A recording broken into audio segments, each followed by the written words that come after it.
Hola, buen día. Es un placer colaborar en esta iniciativa del Grupo de Ecografía PANLAR. Agradezco la invitación al doctor Tomás Casenave para hablar del papel de la ecografía en la artritis idiopática juvenil.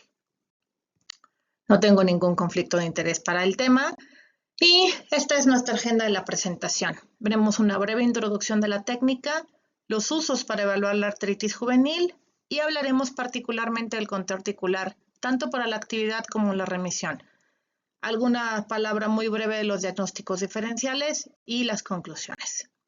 Como sabemos, esta es una técnica accesible, sencilla, útil, sin radiación ionizante y es aceptada por el niño y sus padres, ya que puede realizarse en el consultorio, es costo accesible, eficiente y eficaz para el diagnóstico de las enfermedades, tanto inflamatorias como no inflamatorias que ya vemos desde la infancia. Favorece también una mejor evaluación y una perspectiva sobre la evolución de la enfermedad, sobre todo cuando hay o muchas dudas o mucha incertidumbre por parte de los padres. Al mismo tiempo, tiene sus desventajas que son válidas y fáciles de solventar si conocemos la forma adecuada de hacer ultrasonido. La operación de dependencia siempre va a depender de la práctica y el estudio. Mientras más horas de ultrasonido tengamos, mucho más fácil va a ser detectar lo normal de lo anormal. Del equipo tendremos que conocer tanto la sensibilidad del mismo como las propiedades tecnológicas y optimizar toda esta gama de tecnología y botones que tiene nuestro equipo para poder hacer mucho mejor nuestra toma de imágenes. Tenemos que conocer la anatomía del crecimiento, los cambios por edad del cartílago, la vascularización normal y también las zonas donde ésta se presenta, y para ello ya tenemos algunos atlas de referencia para hacer evaluaciones sistemáticas. Las limitaciones reales habrá que asumirlas y reconocerlas. Sabemos que el ultrasonido aún no es el ideal para estudiar el esqueleto axial, que hay mucha diferencia en la evaluación de la articulación temporomandibular y que sí depende de manos expertas, de que el niño se deje, de que haya sensibilidad, de conocer la anatomía de la articulación. Tendremos que ser muy precisos para distinguir los artefactos y también reconocer que habrá lesiones que requieran de otra técnica de imagen como resonancia o radiología convencional para ser evaluadas. Los usos en la evaluación de la artritis idiopática juvenil van de determinar lesiones elementales, sinovitis, tenosinovitis, entesitis, lesiones en el cartílago de crecimiento y reconocerlas de acuerdo a la edad, para valorar la actividad y el número de articulaciones inflamadas involucradas en el proceso de la misma enfermedad y para saber si el paciente está en remisión clínica e imagenológica o tiene actividad subclínica, aquellas donde el niño ya no tiene dolor, ya no sentimos la inflamación, pero la imagen sigue presentando alguna de estas lesiones elementales. Las lesiones elementales han sido descritas en múltiples ocasiones, pero actualmente ya están basadas en varios trabajos publicados desde el grupo OMERAC de pediatría, y estos trabajos se han hecho también para determinar sistemas de evaluación, tanto por el número de articulaciones que se evalúan, por un número reducido de estas articulaciones, o aquel que se ha publicado recientemente que además nos da el atlas de lesiones para poder reconocer fácilmente lo normal de lo anormal. Este último además es práctico, es muy accesible para todos, está con publicación libre, pero además nos permite también hacer las distinciones en las diferentes edades. Las definiciones, según el grupo OMERAC de pediatría, para sinovitis es que esta puede detectarse únicamente en modo B, pero no únicamente con Doppler. Es decir, si yo tengo una estructura que presenta señal Doppler, esto no necesariamente indica que está inflamada. Los hallazgos en modo B van a ser derrame sinovial, que se define como un material hipo o anecoico, compresible, desplazable e intraarticular, y la hipertrofia sinovial, que es un material anormal, hipoecoico, no compresible e intraarticular.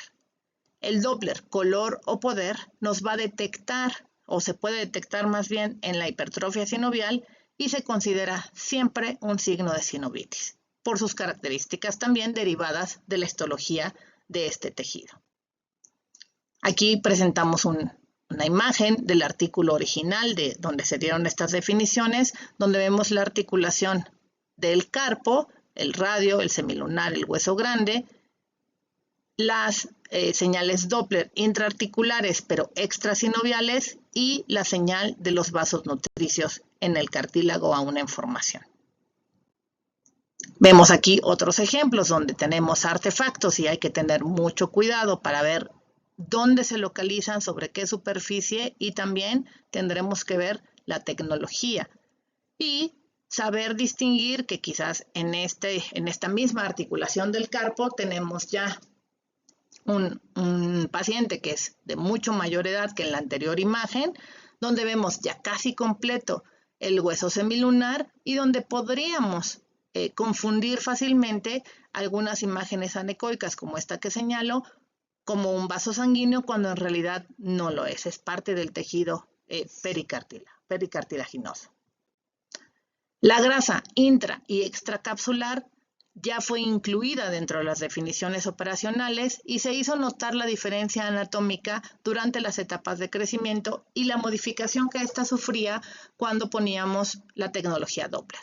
Esta vascularidad fisiológica se puede detectar en las estructuras articulares en cualquier etapa del desarrollo y curiosamente incrementa con la actividad y si hacemos el estudio después de mucho tiempo de espera o cuando el niño recién ha terminado una actividad habitual como caminar o estar jugando. Esta vascularidad fisiológica también puede detectarse en los cojinetes grasos y las estructuras articulares no osificadas como la epífisis y el cartílago, y esta detección también va a estar relacionada a la edad y a la presencia de los vasos nutricios.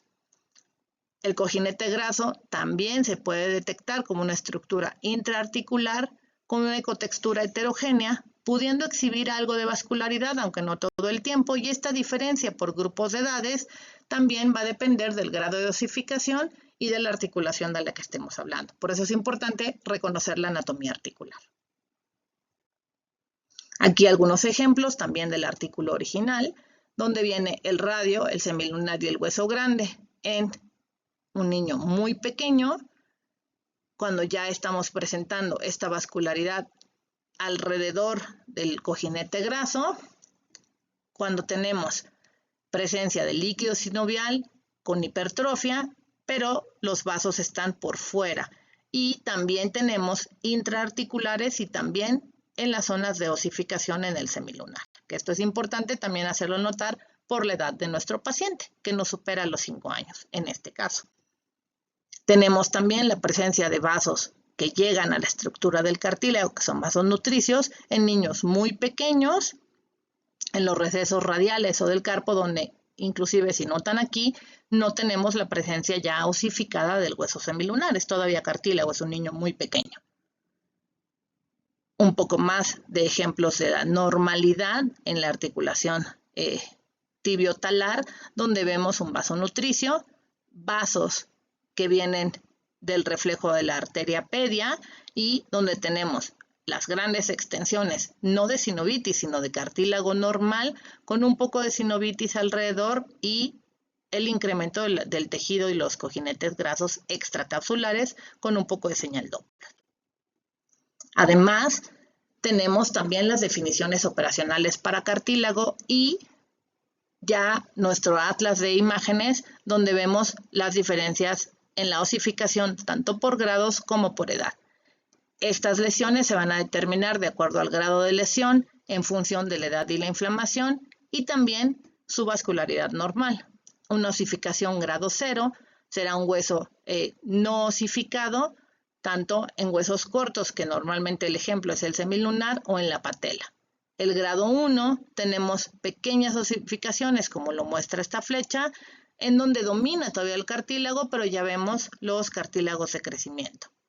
Grado 2 y 3 ya es cuando se está completando el proceso de osificación hasta que se osifica completamente y desaparece el cartílago de crecimiento. Aquí hay algunas imágenes donde vemos no solo el vaso nutricio, sino los cartílagos en sus diferentes etapas de maduración y los artefactos que podemos generar por el movimiento y también por el ajuste de tecnología, que esos habría que evitarlos. Un ejemplo más en el tobillo, donde vemos también un vaso muy cercano a las áreas de osificación y los cambios en la maduración del cartílago que a veces presentan estas imágenes dependiendo de la angulación que le estamos dando, y en el talo o en la región talar, donde vemos además un proceso de osificación que está incompleto con áreas o con puntos hiperecoicos para ejemplificar la inmadurez del cartílago.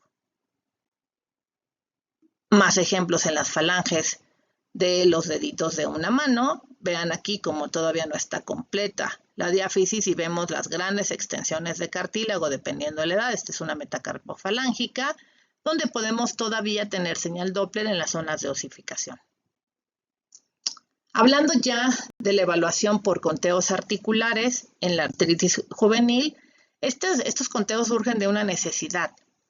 Requirieron en su momento y todavía estandarización, porque tenemos que hablar del mismo número de articulaciones en condiciones ideales y para ver cuántas son las propuestas. Inicialmente en 2010, con un trabajo realizado por la doctora Paz Collado en España, se hicieron 10 articulaciones. Posteriormente se hizo un consenso con el grupo CARRA para generar este atlas musical, que es el Musculoskeletal Ultrasound in Childhood Arthritis Limited Examination, para justamente verificar si este número de articulaciones era el correcto, pero además era el que realmente mostraba lo que estaba pasando con la actividad de la enfermedad. Estos conteos buscan ser fáciles para realizar, brindan información o buscan brindar mucha información, ser todos homogéneos y reproducibles, porque también los tenemos que aplicar en niños con la enfermedad en diferentes edades y en diferentes etapas, lo cual también podría dificultar su realización. El conteo articular 10, les decía yo, se publicó o se realizó durante 2009 y 2010, se publicó en 2013 en 7 centros españoles y todos los pacientes tenían criterios vigentes hilar, más de 4 articulaciones inflamadas. El conteo inicial fue de 44 articulaciones, tanto en grises como el Doppler, y al final se evaluaron 94 sitios de sinovitis. Esta evaluación fue dicotómica y todavía no tenían un consenso para definir las lesiones. Tomaron las definiciones de los adultos. Y también se hizo un consenso de grado, también tomado del de adultos, para definir al Doppler. Esto quizás fue una limitante en su momento, pero al hacer una evaluación de sinovitis más el grado de Doppler, permitió reducir este conteo al final a 10 articulaciones, que quedó vigente durante por lo menos otros 15 años. Aquí se realizó el conteo articular para codo en sus recesos anterior y posterior, para el carpo en el receso dorsal, la rodilla en el receso suprapatelar medial y lateral, en el tobillo el receso tibio astragalino anterior y la segunda metacarpofalángica en su receso dorsal. Si ustedes se fijan, se consensó muchísimo y este ejercicio estadístico permitió realizar conteos muy rápidos, muy accesibles y que brindaban la información suficiente para hablar de actividad de la enfermedad. Años después, en el 2017, se empezó a realizar en 3 centros de Estados Unidos un estudio con niños con criterios nuevamente hilar vigentes para artritis idiopática juvenil que tenían más de 4 articulaciones inflamadas. Se agregó ya el cálculo de Yadas para correlacionar estas articulaciones con ultrasonido y ya se utilizaron las definiciones OMERAC para niños de acuerdo a un grado que se consensuó previamente. Un panel pequeño de expertos que se unió a este grupo, pues hizo un conteo inicial de 42 articulaciones y leyeron alrededor de 256 imágenes por paciente. O sea, fue un número muy impresionante de imágenes para hacer un modelo de conteo de 42 al número ideal que se tenía que definir. Este estudio se publicó en 2023 y los resultados son muy interesantes porque en el conteo inicial se incluyeron muchos más recesos en prácticamente todas las articulaciones y al final quedamos con el mismo número de articulaciones pero con un mayor número de información. En el carpo fueron prácticamente todos los recesos y se incluyeron también los tendones extensores. En los dedos de la mano fue la segunda y tercera metacarpofalángica en sus 2 recesos, tanto dorsal como palmar. En la rodilla, el receso suprapatelar medial y lateral, Y finalmente también en el tobillo se incluyeron ya los recesos tibio-astragalino, astrágalo-escafoideo, el subtalar anterior y posterior y los tendones anterior y medial de los tibiales, que esto nos brindaba muchísima más información, no solo para la parte articular, sino la parte extraarticular que nos daba un cierto pronóstico para ver la actividad de la enfermedad. En actividad, pues estos conteos nos permiten diferenciar las regiones articulares involucradas, también el involucro de la membrana sinovial versus los tejidos extraarticulares, puesto que en el último, en el musical, nos da el involucro por lo menos de tendones y nos permite también diferenciar lesiones de ligamentos o la presencia de bursas. Tiene una mejor sensibilidad del ultrasonido para el diagnóstico ecográfico de la entesitis en aquellos pacientes en lo que lo requerimos porque nos puede brindar información de la presencia de Doppler. Y también valora los cambios estructurales y tardíos, que esto es muy importante sobre todo si hablamos de los cambios en el cartílago.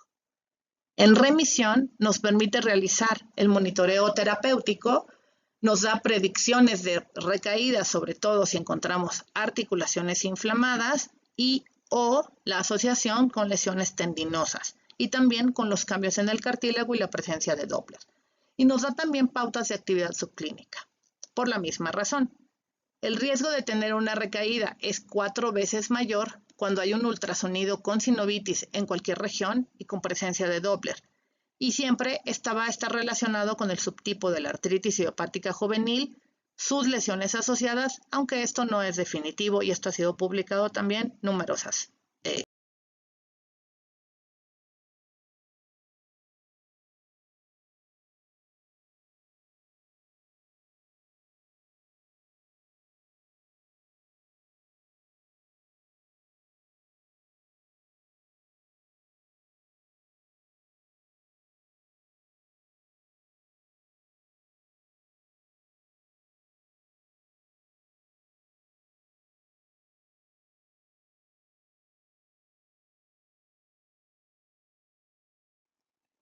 En conclusión, definir la utilidad del ultrasonido en la evaluación de la artritis idiopática juvenil es importante.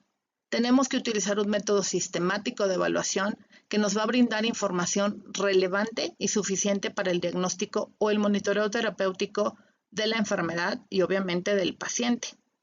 Los conteos articulares van a tener siempre una ventaja de oportunidad y de mejora, porque aunque esa articulación no duela o no moleste, el verla y el evaluarla y el encontrar una lesión elemental nos va a permitir intervenir, a pesar de que el paciente no tenga ninguna molestia. Por su contexto tanto de detección de lesiones como del número de evaluación inicial que se hizo, el número de articulaciones que se hicieron inicialmente, el conteo musical es el más completo. Involucra las mismas regiones articulares que el conteo 10, pero más recesos. Y eso nos permite también hacer una evaluación mucho más subjetiva. En resumen, la utilidad del ultrasonido siempre va a ser mucho mayor que solo quedarnos con la clínica o con las evaluaciones por conteos clínicos y la información que nos va a brindar en ese momento y a futuro para predecir recaídas es mucho mayor que la que solo nos brinda la clínica. Utilizarlo nos va a permitir intervenir en forma oportuna para mejorar la calidad de vida de nuestros pacientes e influir de forma positiva sobre su crecimiento y también a futuro para mantener en remisión la enfermedad. Muchas gracias.